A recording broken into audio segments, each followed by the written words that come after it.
Well, hi, hello, good afternoon. This is Cliff from II Crew Speaks Out from the very chilly West Midlands. How are you all? Today's broadcast. Who said get a regular job? That sounds like something that my grandfather would have said. Certainly my father did. Get a regular job. Because that's where the security is. The regular 9 to 5 job. And do you know what?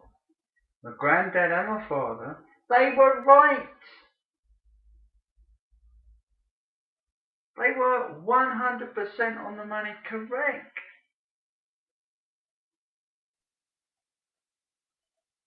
You know, there used to be the jobs which you could walk from one straight into another one. The jobs up at the airport. The jobs down at the docks. The jobs on the railway. The jobs on the buses. All of these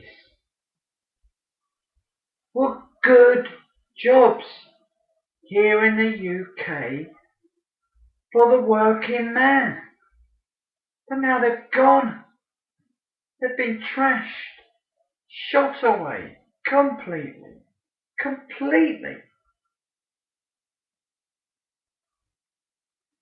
Back in the 90s, there I was working for Grand Metropolitan Brewing as a drayman. Oh, job for life.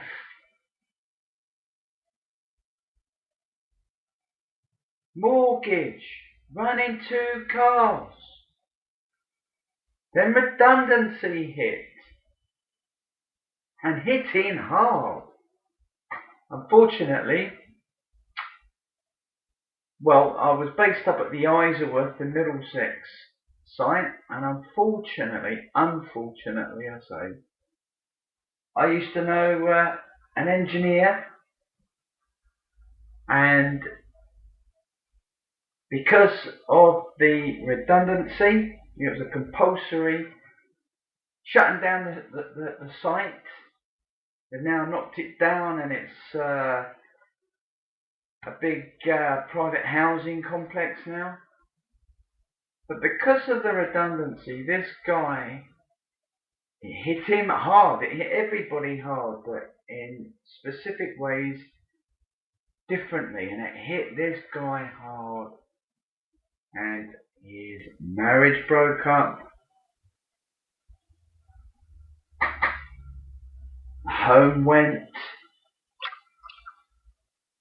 And eventually, very sadly, he took his own life. Who said get a regular job? Get a regular job. I'll go and, work here and you'll have a job for life. Here in the West Midlands. Coal mining. Finished. Completely gone. Communities, families, affected for years. Years upon years.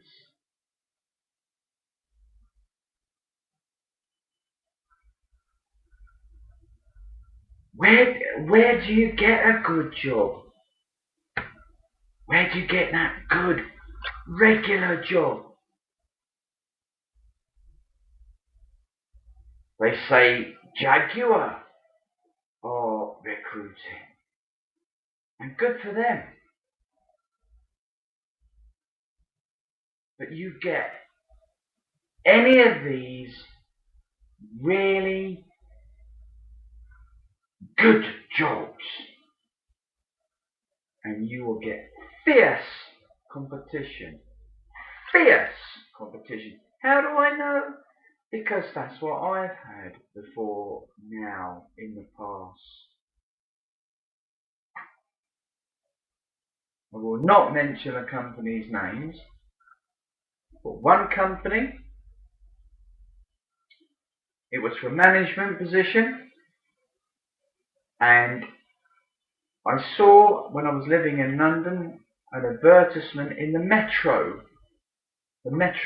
newspaper about it, and I applied, and they had over 2,000 applications, and I was invited down.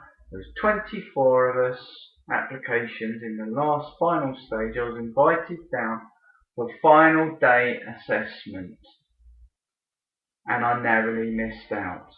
On the second occasion, I went through medicals, I went through aptitude tests, and also a one-day assessment, and I narrowly missed out. Any really good, decent job for the working class man, they will have good men and women, of course. They will have good candidates queuing up the street, round the corner, down the road, all vying, trying their absolute hardest to get that golden job. But they may well have several vacancies, these companies. They can only take what they can take, and they will want more applications than positions that they can fill. So 80 to 90% of people are going to be extremely disappointed. And that is how it is. The upshot and upturn of this is, in the real world, you get left with the not so good jobs. However, the people that are offering you, the employers that are offering the not so good jobs, think they can operate in the same way as the employer that is offering the good, solid job. And so you get a complete, it's surreal, it's like a circus. You just get a complete rush of desperate people, desperately trying to find a job, especially at this time, towards Christmas time. As opposed to moving on in world economics, we've stopped and we've retracted back. Like I said, yes, there are jobs that are becoming available, but the good ones, I can tell you, will get fierce competition, and even good men, undergraduates, overqualified for the job, will be turned away.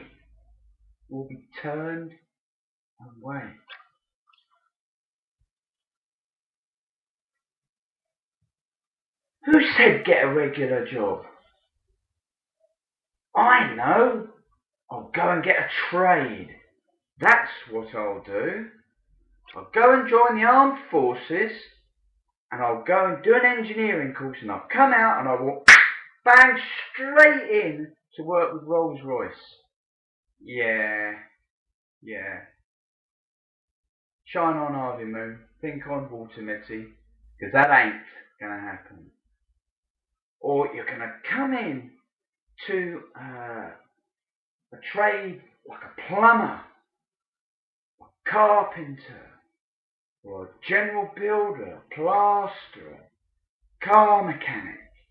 You're going to go into an area which is infiltrated, saturated with already established companies. When I used to live in London, just outside London,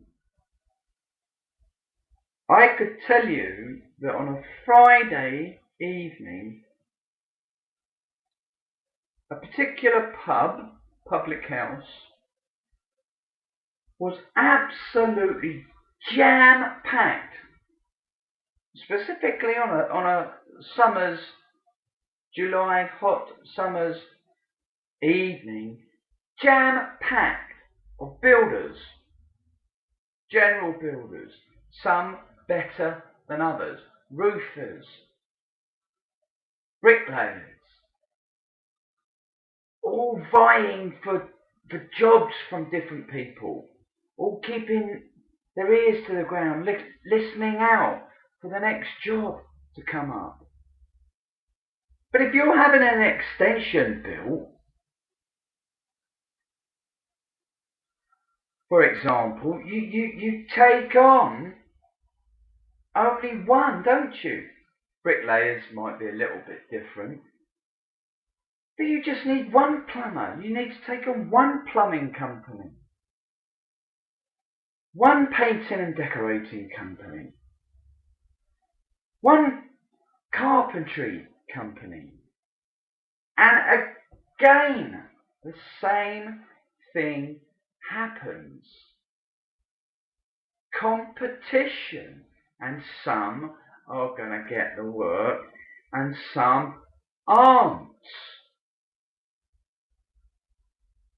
Do you honestly think that within a small town you have an established gardening company, and the gardening company is established, like I say? They do an honest day's work for an honest day's pay, and they get used and they get recommended for more work and more work and more. That is the way of the world. I can't do anything about that, but that is the way it is. Very rarely will an outsider think that they can come in and muscle in and take all the work. There was a program I watched with this ex-Royal Marine. I don't know how deluded this guy is, because he thought that he was going to set up this tree felling company and muscle in against all the other established tree felling companies. Look, it wouldn't bother me in the least if it was an ex-Royal Marine or a trained chimp cutting down my trees. As long as I knew that the trees that were being cut down were being cut down properly, safely. And for that, I would keep my nose and ear to the ground and take on an established local company. Note, established. So who said, go and get a regular job? That's what you need. Are either delusional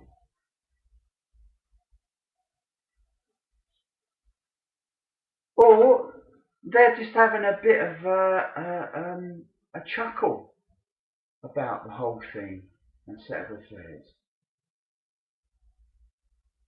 Here at II Crew, we offer We don't go through all that bureaucracy of CVs and, you know, you've got to have done this for 10, 15 years. What we say is that what we look for in our personal fitness trainers, that are our people that are going to come in and work alongside us and make a lot of money, I can tell you, are people that are genuine, passionate, energetic, honest, kind, polite, and well presented. It's no good going live on air, you know, if you haven't washed your face for the past 5 days. Do you understand what I mean? Or going live on air, you've just eaten your breakfast and you spilt all your breakfast down your front. Well presented, kind, polite, professional, energetic, but most of all passionate about what we want to do within the fitness industry. Passionate, a burning passion inside you. If you are that person, apply.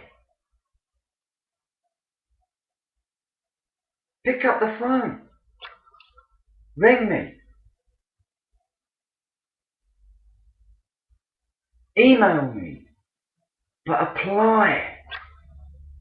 Break the ice and apply. If you're that person, I don't care whether you're black, white, Chinese, Indian, Hispanic. I don't care if you're ultra good looking, not so good looking. I don't care if you haven't got 1 O-level to your name. I don't care if you can't read.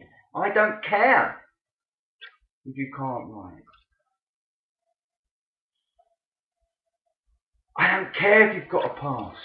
If it's past, it's past, it's gone.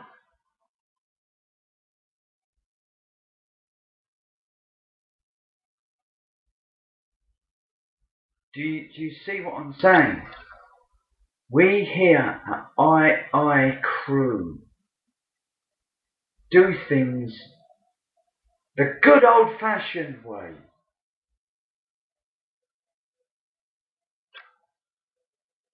I judge people from what I see.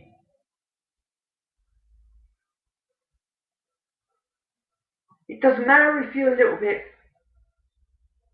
not too nervous, but if you're a little bit nervous in the initial stages of going live on air, that will go. If you have the passion, the determination, that will go. That will go.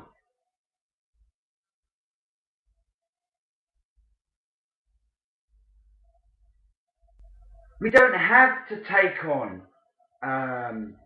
this person that's got these qualifications and this person that's done 15 years in this whatever. We don't have to do that. If we get somebody like that that's got the passion, the real drive there, of course we're not going to discriminate against them. Of course we're going to listen to them. Of course we're going to give them the chance to have a go. Just like any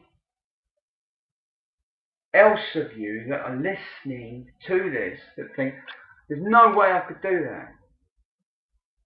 If you've got the passion, if you've got the drive to do it, and you are uneducated, you haven't got 1 O-level to your name, it does not matter. What we look for is passion, honesty, kindness, politeness. We can't have the F word every single time in every single sentence. And being well presented. If you have those traits, apply. Okay, so once again, if you need to find us, we are at www.iicrew.com. If you want to email me, you can email me at theboss@iicrew.com. Both of these contacts are on our Spreaker profile page. You'll see it there, large as life. If you want to get on the telephone and speak to me in person, get onto the website www.iicrew.com. You'll see the number there. Give me a call up. I strongly urge you, if you're interested, now is the time to take action before these vacancies go. Alright? This is Cliff from II Crew Speaks Out. Take care.